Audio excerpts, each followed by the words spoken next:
কোথাও মহানগরী কোনো ক্লিন হচ্ছে না, অপরিষ্কার অপরিচ্ছন্ন আজকে প্রত্যেকটা মহানগরী।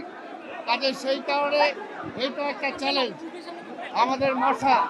এই সমস্ত সমস্যাগুলো সমাধান করার জন্য আমরা মেয়ররা শপথ নিয়েছি।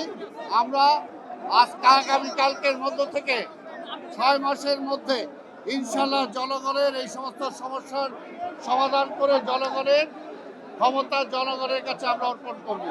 জিরো টলারেন্স থাকবে আমাদের।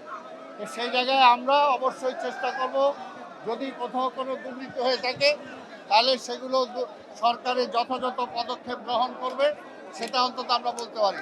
এবং সামনের দিকে যাতে কোনো দুর্নীতি কোনো অনাচার না হতে পারে সেটার জন্য আমরা চেষ্টা করব। শুধুমাত্র সিটি কর্পোরেশনগুলো একাই দায়িত্ব না, জনগণেরও দায়িত্ব। জনগণও সচেতন হতে হবে। পরিষ্কার পরিচ্ছন্নতা শুধুমাত্র সিটি কর্পোরেশন করতে পারবে না যদি জনগণ নাগরিক সচেতন না হয়। সেই কারণে আমরা আশা করব জনগণ এবং সিটি কর্পোরেশন আমরা উভয় মিলে এই সমস্যাগুলো সমাধান করতে এগিয়ে যাব। দীর্ঘদিনের অব্যবস্থাপনা, এই অব্যবস্থাপনার কারণে উন্নয়নশীল কর্মকাণ্ড বাধা বিঘ্ন ঘটেছে। অনেক জায়গায় যারা ওয়ার্ক অর্ডারের পরেও নির্দিষ্ট সময়ের মধ্যে অনেক উন্নয়নমূলক কর্মকাণ্ড এখনই সমাপ্ত ঘটাতে পারিনি, শেষ করতে পারিনি।